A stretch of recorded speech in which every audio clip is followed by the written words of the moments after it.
Olá! Está começando o Box Arquitetura. Com exclusividade, a Casa de Alessa traz um mobiliário e peças de iluminação do designer Guilherme Ventes. Em uma entrevista exclusiva, nós conversamos com Claudete Tavares, diretora da Casa de Alessa, que esteve presente nas feiras mais importantes de design, e com o designer gaúcho Guilherme Ventes, que nos contou mais sobre o seu estilo minimalista.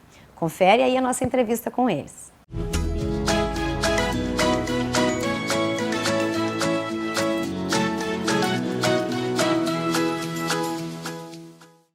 Olá! Estou aqui na Casa de Alessa, ao lado da Claudete Tavares, diretora da loja, e do designer gaúcho Guilherme Ventes, que está em Porto Alegre para lançar a sua marca Ventes Design, com uma parceria com exclusividade com a Casa de Alessa. Tudo bem? Tudo bem, prazer estar aqui contigo, te receber aqui na nossa casa, né? Bom, é um prazer. Obrigada. Claudete, como que está organizada hoje a loja com esse acervo completo da Ventes Design e também de outros nomes do design brasileiro? Bom, conhece a loja desde o início, sabe que ela foi passando por uma transformação, né? Mas sempre muito voltado para o mercado, a gente sempre olhando o que estava acontecendo, né? O namoro com a Ventes, né? Começou primeiro com o design, com o Guilherme, porque a gente admira muito o trabalho dele. E se consolidou agora, mas ele já vinha há mais tempo. Além da marca Ventes, nós temos um foco em ter algumas marcas que são exclusivas, alguns designers também exclusivos, né?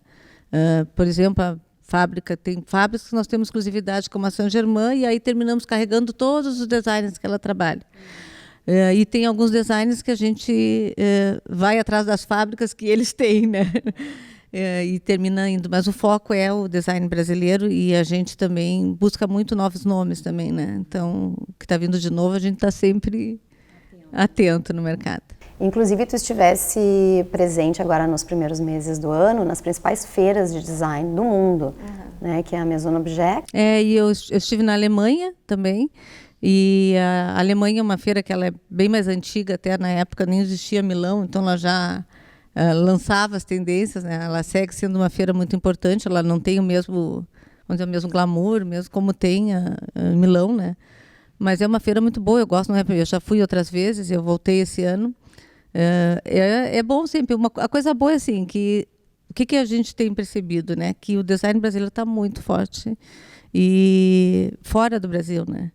Até ontem eu estava comentando lá de uma situação lá em Paris, que eu sempre quando chego nas feiras eu vou ver que empresas brasileiras que tem aqui, né? Então, e eu fui olhar e só tinha uma empresa brasileira na Maison, em Paris, e que nem era de mobiliário. Mas aí depois, andando pela feira, né, eu indo nas peças, na parte mais autoral, encontrei, que inclusive é uma marca, já até antecipo aqui, que é uma marca que nós vamos lançar agora em abril, que é Felícia. Ela faz um trabalho bem artesanal, com fibras e luminárias com fibras, fibra de dendê, fibra de junco, fibras. São 4 fibras, na verdade, mas enfim, hoje não é o foco dela. Mas aí quando eu me deparei com esse produto lá em Paris.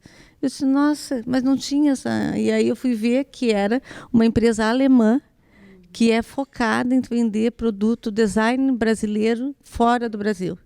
Então ele estava lá, não tinha só a Felícia, ela tinha algumas outras marcas, ele tinha algumas outras marcas. Depois encontrei uma empresa sueca que também estava com produto brasileiro. Então assim, é muito legal ver isso, né? Que fora do país estão valorizando, né, o nosso produto aqui. Bacana. Bom, e o Guilherme, que já coleciona muitas premiações pelo mundo, né? Foi agora recentemente um dos 6 nomes de designers em ascensão na América Latina. Como foi essa indicação, Guilherme? Isso. Essa indicação veio do New York Times, na verdade uma revista sobre estilo e cultura que tem dentro do New York Times, e eu acho que foi um dos reconhecimentos mais importantes que a gente recebeu, porque pela importância que o New York Times tem, assim, eu acho que e principalmente porque ele sai um pouco dessa bolha do design, ter outras pessoas reconhecendo o nosso trabalho, principalmente fora do país, é uma surpresa muito boa. Uhum. Bom, o teu trabalho, ele tem uns valores muito bem definidos, né? Que traduzem um estilo de vida. Quais são esses teus conceitos? Então, eu comecei a estudar design de produto depois de cursar administração por uma mudança no meu próprio estilo de vida. Eu queria estar mais próximo da natureza, eu queria ter uma vida mais calma, mais tranquila, assim, e longe daqueles paradigmas que eu tinha criado para mim mesmo de quem eu deveria ser, o que eu deveria ter, e o sonho americano, assim, do quem nós precisamos ser quando crescer.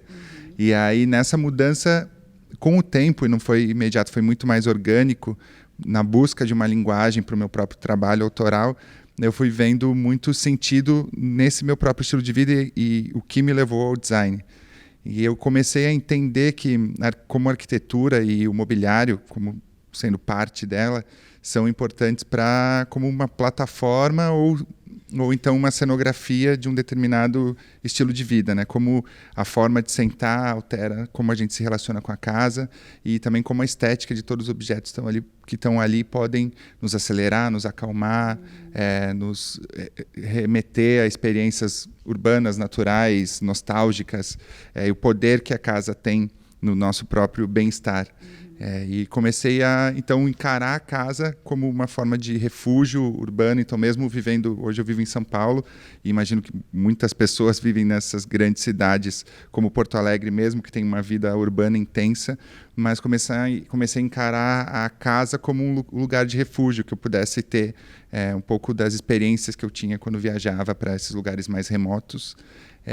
E menos como expressão pessoal, mas mais tentando encontrar do outro lado pessoas que têm os mesmos valores e que têm o mesmo desejo de ver a casa dessa forma, com calma, com casualidade, sem um compromisso de tempo que a casa precisa durar para sempre. E eu sempre falo isso sem querer dizer que o produto é efêmero por si só, mas querendo dizer que ela deve ser uma expressão de quem a gente é hoje.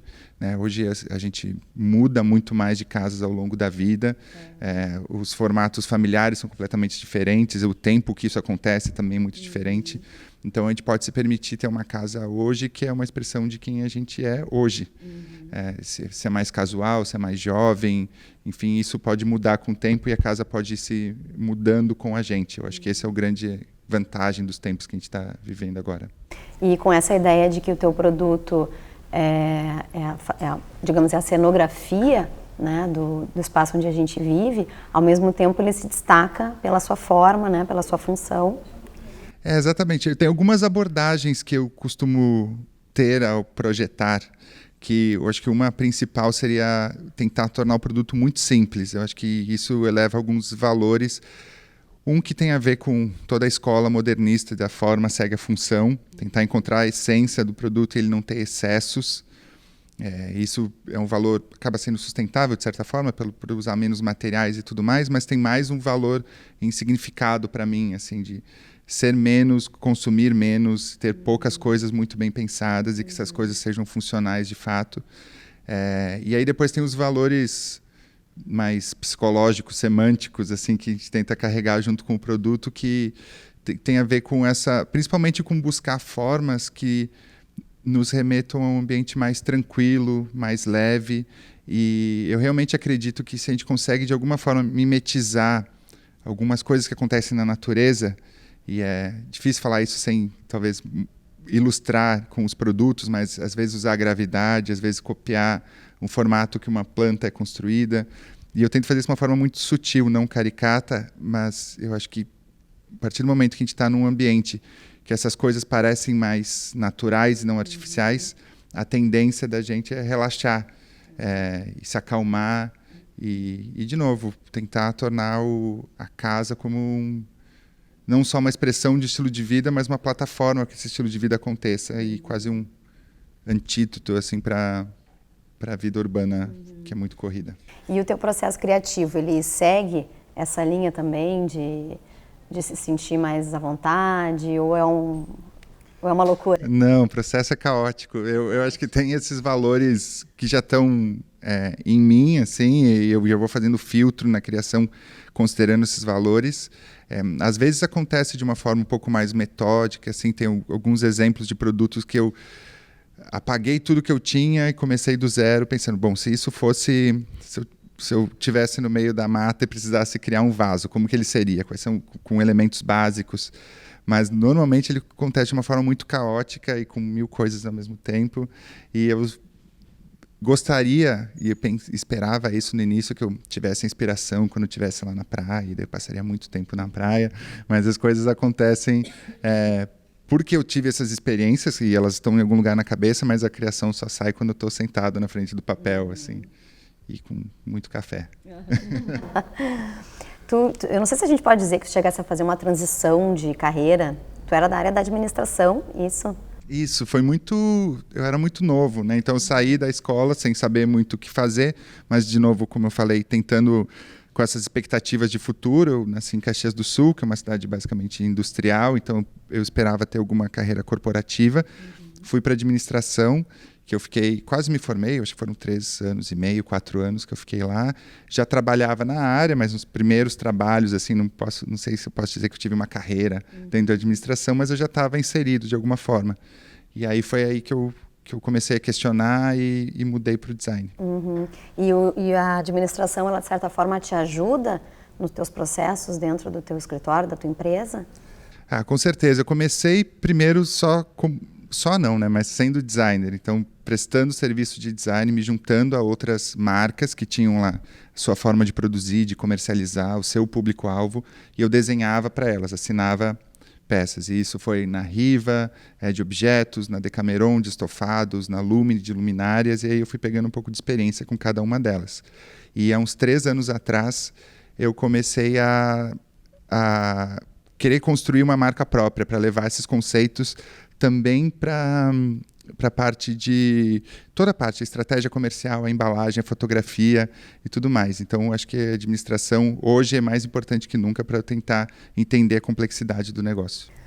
Bom, a gente vai fazer uma pequena pausa para os nossos colaboradores e voltamos em seguidinha.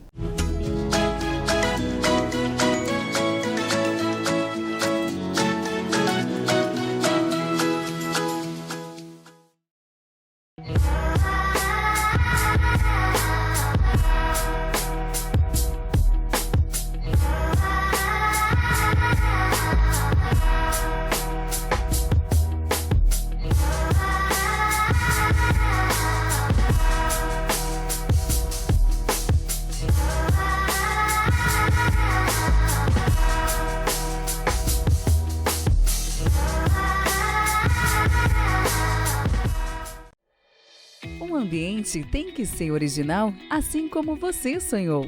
Por isso, a Brown Móveis possui padrões, medidas e acabamentos que materializam cada detalhe que você projetou para o office, executivo ou residencial. Nosso objetivo é entregar móveis como você sonhou. Brown Móveis Campo Bom, Rua Jorge Coque, 125, no centro de Campo Bom. Fone 3597-1465.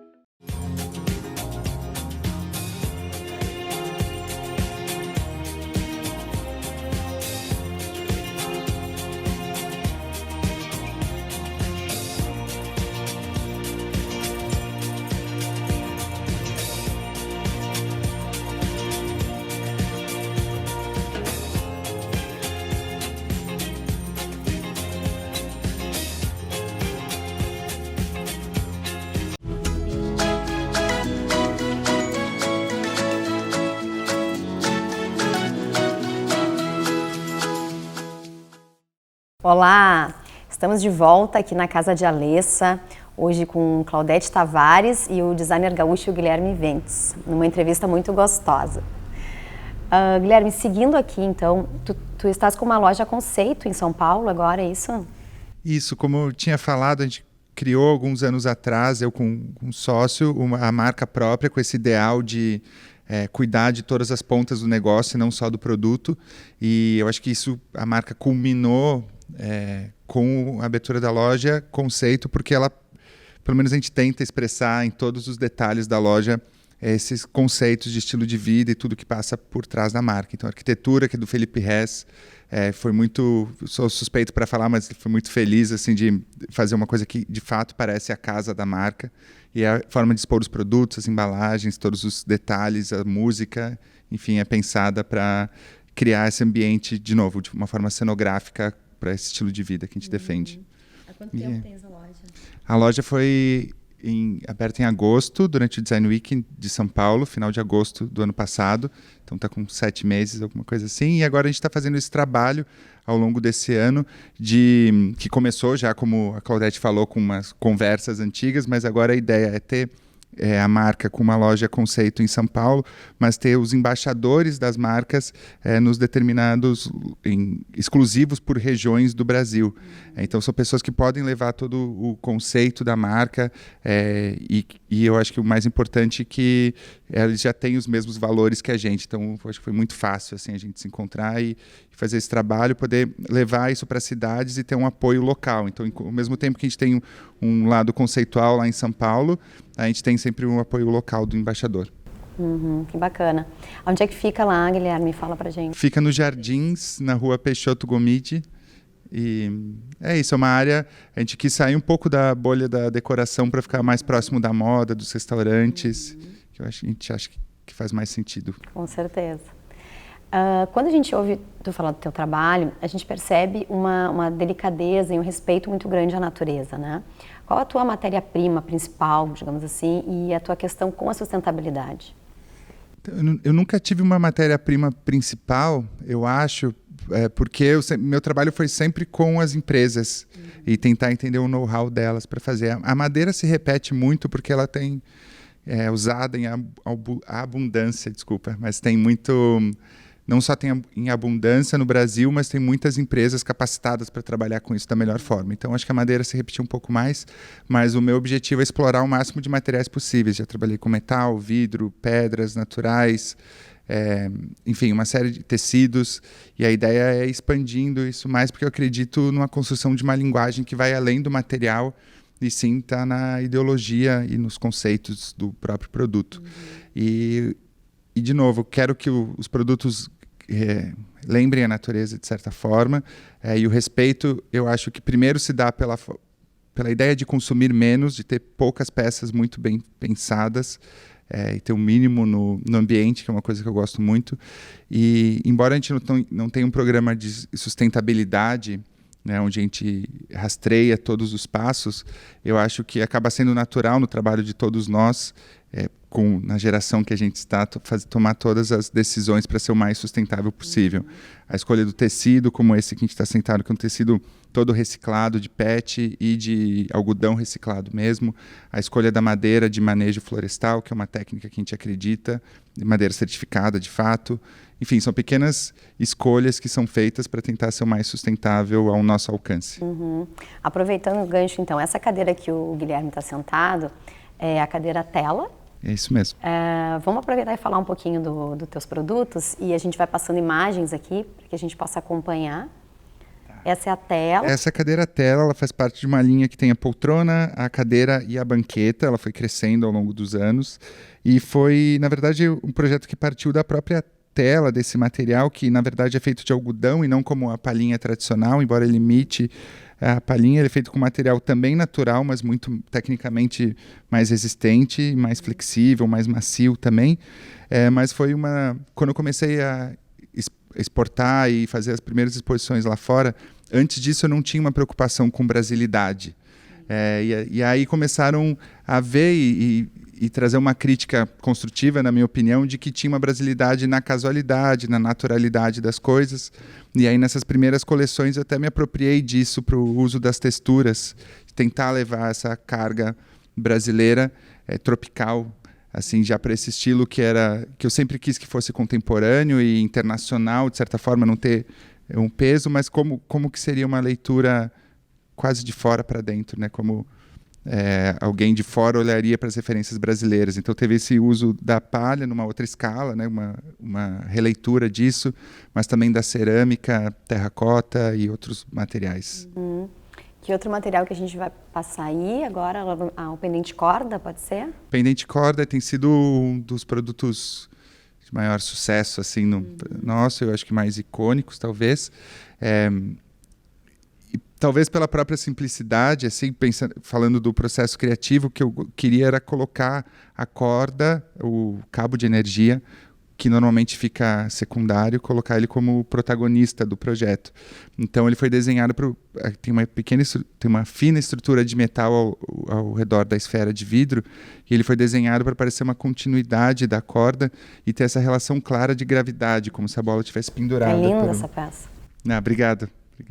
Então, esse tem sido um dos nossos principais produtos e carrega, assim como outros, assim, essa ideia de naturalidade e gravidade que eu estou repetindo aqui muitas vezes, mas é que é o que a gente acredita. É o foco. É o foco. Uma coisa que eu acho legal a gente falar também é que nesse teu modelo de negócio é admirável que tu pense em todas as pontas, né? Que atenda ao arquiteto, né? Tu tens o planejamento de todos os blocos, né, para que a gente possa, para facilitar o nosso processo de projeto. Então, eu queria entender um pouquinho esse teu modelo de negócio, eu queria que tu falasse um pouquinho mais para a gente.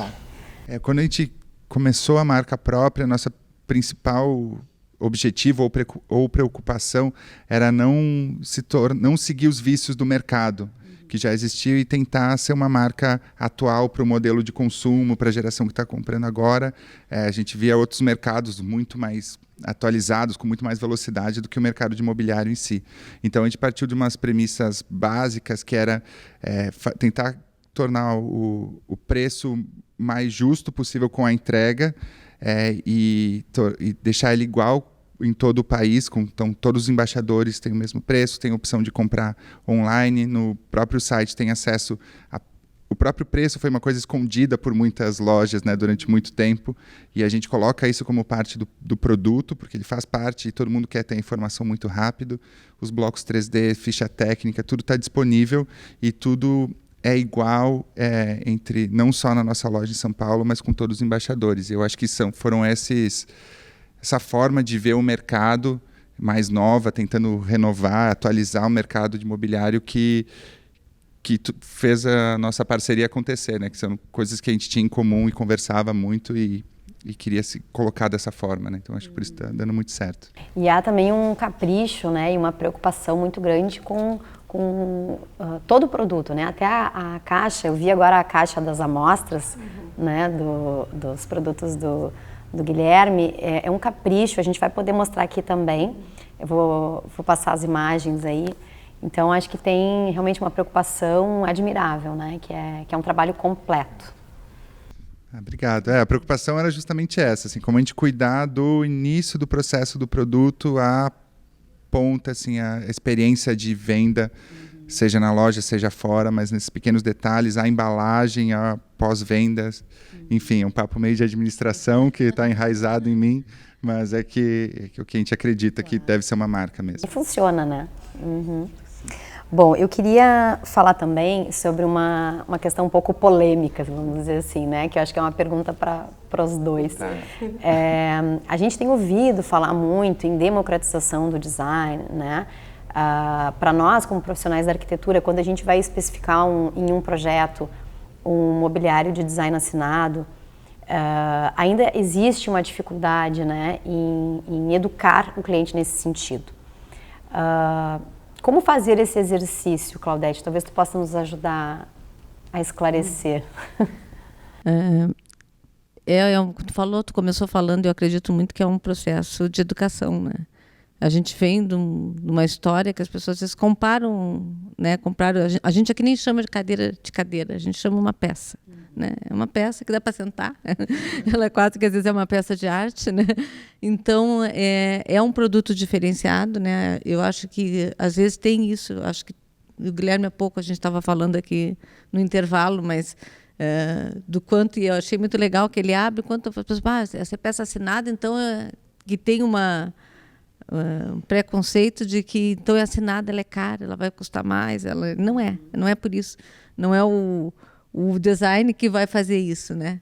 Mas sim o cuidado que ele tem e o produto que ele, como ele está usando o cuidado dele com o acabamento, com tudo que a gente aqui na loja a gente mostra ao vivo, né? Então assim, a gente, claro, nós trabalhamos com muito produto assinado, então eu não tenho outro para comparar, mas eu digo um processo educativo porque a gente vira a cadeira, olha que não sei o que, vê que não sei, tá vendo, não tem parafuso, não tem isso, não é, ela é toda, ela não o forro dela não é de TNT, não é? Então assim, e aí o cliente quando termina saindo daqui e ele olha outro produto, ele mesmo já começa a olhar, vou ver. Então, Sim, as costuras, tudo. E aí eu acho que é um processo, ele está acontecendo, né? Eu vejo assim um novo consumidor, assim, ele já chega com outro olhar. Ele já não critica tanto, não. Mas eu acho que está acontecendo. Acho que a loja é nova, né? Nós vamos fazer 4 anos agora. Mas se a gente pegar nesses 4 anos aqui, né? Todos novos, né? O Guilherme também como marca, todo mundo. A gente já vem sentindo. Acho que, de certa forma, e é óbvio, né? No momento que isso tiver mais escala, vai ser melhor. Porque vai facilitar. Porque, às vezes, para te fazer uma peça dessa, o maquinário que precisa não é qualquer um que faz, né? É todo um processo que é muito investimento. E aí tu faz um grande investimento para vender poucas peças, né? Então, claro, se vender mais, tudo isso vai ajudar, né? Acho que é isso. Não sei se o Guilherme vai falar um pouquinho também. Eu acho que é isso que a gente estava conversando mais cedo, é que o que encarece não é o fato do designer existir, mas sim as escolhas que o designer faz para tentar tornar o produto de melhor qualidade possível.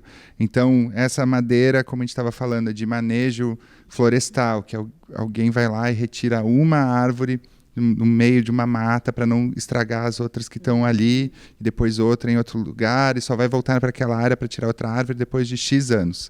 Aí o acabamento que a gente escolhe para ela não amarelar com o tempo, para chegar na cor que gostaria, o uso do algodão, o uso do tecido sustentável, que, como ela falou, é revestido embaixo também, então a gente não trata a peça como frente e verso, na verdade, tudo é projeto.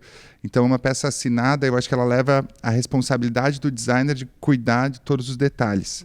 Esse mesmo produto, ele pode, um dia, talvez ficar um pouco mais barato com ganho de escala, como tu falou, e pode ser que esse mercado e essa cultura de consumir peças assinadas se abra tanto que permita que designers façam produtos já focados em preços mais acessíveis, com materiais mais acessíveis, e aí tem que se apegar menos à qualidade. Mas eu acho que isso é uma coisa que a gente está caminhando para isso, né? Para isso. Tanto a indústria quanto o consumidor tem que ainda evoluir para a gente chegar lá. Com certeza, é um processo, né? Bom, a gente infelizmente vai ter que finalizar a entrevista. Eu estou adorando, muito obrigada. Obrigada pelo tempo de vocês. Nós que agradecemos. Obrigada, né? E obrigada por vir aqui, né? Que eu acho que foi bom a gente estar aqui, sentar no próprio produto, enfim, muito obrigada. Eu que agradeço. Bom, eu quero agradecer a audiência de vocês e nos vemos na próxima sexta-feira, às 22 horas, na Vale TV. Até lá!